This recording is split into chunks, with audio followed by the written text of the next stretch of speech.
कल्पनेतनं हा दररोज सुटणारा प्रोग्राम या कार्यक्रमासाठी उपस्थित प्राचार्य Jadhav sir, हेबाळे sir, सुशीलजी, प्रदीपजी, श्रीमंतजी, Upadhyay sir आणि त्यांचा सत्कार केला गेला.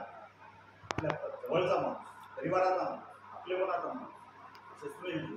काय असतं की जवळच्या माणसाला पाठीवर हात ठेवलं, त्याला लढ म्हणणं, त्याची ताकद खूप मोठी असते. त्यांचा मुंबईला किती मोठा सत्कार झाला, नाशिकला किती मोठा सत्कार झाला त्याला महत्व नाही. तुम्हाला तुमच्या जवळची आसपास वावरणारी ओळखणारी लोकांनी जर तुम्हाला पाठीवर हात ठेवला आणि काय बात आहे म्हटले, ते एक वेगळी ताकद मिळत असते. त्यामुळं प्राचार्य जाधव सरांच्या निमित्तानं का होईना आपण असे छोटे मोठे उपक्रम राबवतो, आपल्याचे आभार व्यक्त करतो, कुणाला धन्यवाद देतो, कुणाला सत्कार करतो. यातनं माणसं मोठे होत असतात. मी त्यापासून नेहमी सांगत असतो की ही छोटी मोठी गोष्ट पण ही गोष्ट माणसाला टिकवून ठेवते, माणूसपणा जपून ठेवते. आणि आमचे सर आपण सगळे माणूसपणा जपत असतो, माणूसपणा टिकवत असतो. माणूसपणा टिकवायचा, माणसं टिकवायची छोट्या मोठ्या गोष्टी आहेत की एक रागाला थांबून त्याच्यावर प्रेम करता आलं पाहिजे. रागाला थांबून त्याच्यावर प्रेम करता आलं पाहिजे.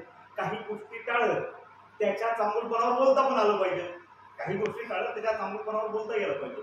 आणि दुसऱ्यातला बुद्ध शोधता आपल्यातलं बुद्धत्व तयार केलं पाहिजे, जागृत केलं पाहिजे. ह्या छोट्या मोठ्या गोष्टी आपल्याला कराव्या लागणार आहेत. ह्या गोष्टी एकत्र मिळत असतात. मित्रांनो, सरांनी आता एक सुंदर एक हे सांगितलं की डॉक्टर सुनील पवार कवी आहे, छान कविता विद्यापीठामध्ये लागली. आज आपण त्यांना ओळखत नाही, बोलत नाही. मित्रांनो, वाईट याचं वाटतंय, मला गंमत वाटेल, ऋषिकेश कांबळेकडे वामनदादा करणे थांबायचे. वामनदादा म्हणजे महाराष्ट्राची तोफ, आंबेडकरी विचाराची तोफ. आणि बाबासाहेबांचं नाव गाव म्हणजे त्यांनी कुणी पोहोचवलं असेल ते वामनदादा. आणि वामनदादा ऋषिकेशकडे येऊन थांबायचे, तिथं 10 दिवस थांबायचे, जेवण करायचे.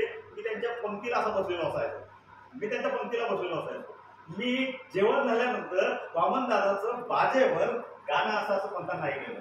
म्हणताना मुद्दा असा आहे, वामनदादाला सोडायला ऋषिकेश म्हणायचा की यार कमलेश तू नूतन कॉलनीला चालला, मिल कॉर्नरला वामनदादाला घेऊन जा. आणि मी वामनदादा बरोबर मिल कॉर्नर जायचो. पण मित्रांनो, ही शोकांतिका त्याच्या पुढची आहे की मी त्यावेळेस विद्यापीठामध्ये होतो, मी चळवळ करत होतो की मला एवढा मोठा समजत होतो की वामनदादाशी बोलताना वामनदादाला मोकळं करावं, कोणतं करावं, ऐकावं, काहीतरी घ्यावं हे मला सुचतच नव्हतं. म्हणून आता खंत वाटते की एवढा मोठा माणूस आपल्याजवळ बसला, उठला, त्यांनी मला गाणं गुणगुणून ऐकवलं, जडल गप्पाही केल्या, पण ज्या करायला पाहिजे होत्या त्या केल्या नाही. तर कदाचित सुनील असतील, प्राचार्य जाधव असतील, प्रदीप असतील, आपल्याचं कोणी असं आहे का की एखादं माणूस गेल्यानंतर विशालचं नाव आज निघावं, त्यावेळेस विशाल असताना विशाला जवळ घेता नाही यावं आणि तो गेल्यानंतर जवळ घ्यावं. जगता आलं. आयुष्य खूप छोटं आहे, आयुष्याची गिनती नाही आहे. तुम्हाला उलट निसर्गाने एक सुंदर गोष्ट दिली की जन्मायच्या अगोदर 9 महिने तुम्हाला कळू शकतंय की तुम्ही जन्माला यायला लागले, पण मृत्यू कधी होईल हे कळत नाही. त्यामुळे निसर्गाने खूप संधी दिलेली, तुम्हाला कसं याच्यातून बाहेर पडायचं, जगता आलं पाहिजे. त्यासाठी जगायसाठी तुम्हाला काही पावलं टाकावं लागत असतात, जगायसाठी काही ध्येय निश्चित करावं लागतात, जगायसाठी काही चांगल्या गोष्टी कराव्या लागत असतात. पण आपण हे विसरलो. कारण स्मशाना म्हणजे हाईट अशी आहे सर की तुमचे 50 रुपये पडले तर तुम्ही 50 रुपये शोधायसाठी धडपड करता, अस्वस्थ होता, परेशान होता. पण आयुष्याची 50 वर्ष तुमची गेली आणि तरीही तुम्हाला कळत नाही की तुम्ही काय करता आणि काय करताय.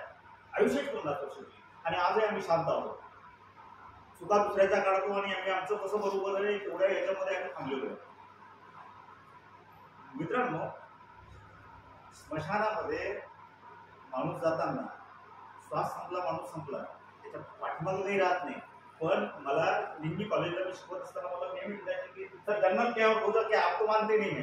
मी म्हणायचो जन्नत क्या आहे की जिथं कुठं माणूस गेल्यानंतर त्याच्या चांगुलपणाची चर्चा होते, त्याच्या चांगुलपणामुळे त्याच्या परिवाराला कुठेतरी मदत होते, त्याच्या मित्राला मदत होते, मित्र मोठे होतात, तर तो जन्नतमध्ये गेला, तो स्वर्गामध्ये गेला. पण तो जीवन मृत्यू समयीच लोक कुरकुच करून त्याला जर शिवाय देत असतील, तिरडी समोर चालली, पाठीमागं लोक जर त्याच्याबद्दल वाईट बोलत असतील, नरकात गेला. म्हणजे साधंच नाही. मित्रांनो, बस निघाय, बस औरंगाबादतून अकोल्याला चालली, बसमध्ये माणूस बसलेला आहे. गाडी औरंगाबादच्या बाहेर आली, चिखलदऱ्याजवळ आली आणि तिकीट म्हणत एक कंडक्टर त्या माणसाच्या जवळ पोहोचलाय आणि त्या माणसाने खिशात हात घातलाय, त्याचा खिसा फाटलेला. खिशातून हात खाली गेला. त्याच्या लक्षात आलं माझं पाकिट मारलेलं आहे, तो कंडक्टरला म्हणतो माझं पाकिट मारलं. म्हणतो बस थांबणार नाही, बस औरंगाबादून चालण्यापर्यंत कुठेही थांबणार नाही, तुला तिकीट काढावं लागेल. आणि बाकीचे लोक म्हणतात तिकीट काढा. हे करता करता पुन्हा गाडी भरपूर पुढे जाते. गाडी उभी करायची नाही करायची तर माझी नोकरी जाईल, मला दंडही पडेल, तुला तिकीट काढावं लागेल असं म्हणता गाडी थांबते. तू सुरू होते. हा म्हणतो माझ्याकडे पैसे नाही, मी तो उतरू शकत नाही, तुला पुढे देतो, असं हे चालू आहे. आणि तेवढ्यात एक माणूस खाऊन उठतो. अरे काय लावलंय म्हणजे तुम्ही, ह्या गाडी पुढे घ्या. गाव कंडक्टर साहेब किती तिकीट आहे? 50 रुपये. हा चला 50 रुपये घ्या, तिकीट घ्या. आणि गाडी तिथं पुढे निघते. गाडी निघाली आणि लोकांमध्ये चर्चा सुरू झाली की अरे क्या बात आहे, क्या आदमी आहे, अरे काय माणूस आहे, सगळी थांबली होती पण याला म्हणतात पैसे सगळ्यांच्या खिशात होते. चुकून काही लोकांना वाटतही होतं की आपण पैसे दिले पाहिजे, तिकीट दिलं पाहिजे. काही लोकांना वाटत होतं की गाडी चालली पाहिजे, आपल्याला गडबड, सगळंच वाटत होतं. पण सगळी थांबलेली होती आणि त्या माणसाची तारीफ करत होती. वो कौन था? वो कौन था? तर तो होता त्याचा जेब काढणारा, पण तो धर्मात्मा झाला होता. तो होता त्याचा जेब काढणारा, त्याचा खिसा कापणारा, पण त्यानं तिथे 40-50 रुपये देऊन तो धर्मात्मा झाला होता. असा धर्मात्मा जर खिसा कापणारा 2 मिनिटासाठी का म्हणजे लोकांच्या नजरेत होऊ शकतो, तर तुम्ही आम्ही चांगलं जगणारी, चांगली वागणारी, चांगली राहणारी माणसं आम्ही करतो काय? आम्ही कुठे चाललो? कारण आम्ही आमचं जग आम्ही आमच्या घरापुरतं ठरवलेलं. गाडी माडी बस सर चांगलं म्हटलं की बात, त्यांचं चुकलं सर आपण चांगले, आपल्याला बोलवलं इथपर्यंतच थांबलो. म्हणून मी सरांना म्हणत असतो की सर आपण माणसं जमवली पाहिजे, माणसं बोलली पाहिजे, माणसं बोलणं पाहू. माणसं बोलणं एक कला आहे. कारण सगळ्यांच्या अहंकाराने असे सगळ्यांच्या सतरांच्या जागी आपल्या सेपरेट झालेल्या आहेत. हे माय होतो कोणी नाही आहे. तो पक्ष असेल, संघटना असेल तर आपण साधी माणसं असावं. कमलेश किल्लारी एक मान नाही, सन्मान नाही मिळाला, मी थोडासा त्याच्यामध्ये म्हणजे हा जो मुद्दा आहे आपला. तर आपण सगळ्यांनी हे बाजूला ठेवून आपण एकत्रित आलं पाहिजे. आपण सुनीलला जसं मोठं केलं तसं श्रीमंतमधले गुण आहेत, त्याला मोठं करता येईल का? मुशीर वृत्तपत्रात छान लिहितोय, त्याला म्हणता येईल की छान आहे. आणि मुशीर आमचं काय असतं माहिती का, तुमची जेवताना एक वेळेचं जेवण उकलं ना तर ती एकाच वेळेचं जेवण होतं, पंक्तीमधलं जेवण जर उकलं तर एका वेळेच होतं. पण तुमची संगत जर चुकली ना तर तुमचं आयुष्यच पूर्ण हुकल्या राहील, तुम्ही बर्बाद व्हाल. मित्रांनो, जे.आर.डी. टाटाचा मला वाढल्यानंतर मी त्यांचा एक किस्सा वाचला. जे.आर.डी. टाटाचा काय लोक असतात, काय जगत असतात. थोडा श्रीमंतही माणूस, पण सामान्य माणसाची नाळ बोललेला, सामान्य माणसाच्या छोट्या गोष्टीवर काम करणारा माणूस, की आपल्या बुलढाणा जिल्ह्यात मला वाटतं ते हॉस्पिटल पण टाटा त्याच्यामधलं एक काय करायचं कोरोनाच्या काळात म्हणजे छोट्या गोष्टींमध्ये लक्ष देणार. जे.आर.डी. टाटांनी असंच त्यांना विचारले 3 प्रश्न, किंवा तुमच्या आयुष्यातली 3 प्रश्न अशी सांगा की ज्याने तुम्ही खूप खुश झाला, तुम्ही खूप आनंदी झाला. 3 गोष्टी सांगा. आणि जे.आर.डी. टाटांनी 2 सांगितल्या. तुम्हाला खूप पैसे संपत्ती मिळाली, मी ते पेट्रोलचा अनुभव देशामध्ये आता हे 2 सांगितली. तिसरी कोणती? तर म्हणजे मी काय केलं, माझ्या एका मित्राने मला सांगितलं की आपण अपंग शाळेच्या मुलांना मदत केली पाहिजे. मग काय मदत करायची? चेअर द्या, गाड्या द्या, चालणाऱ्या गाड्या, 3 चाकी गाड्या.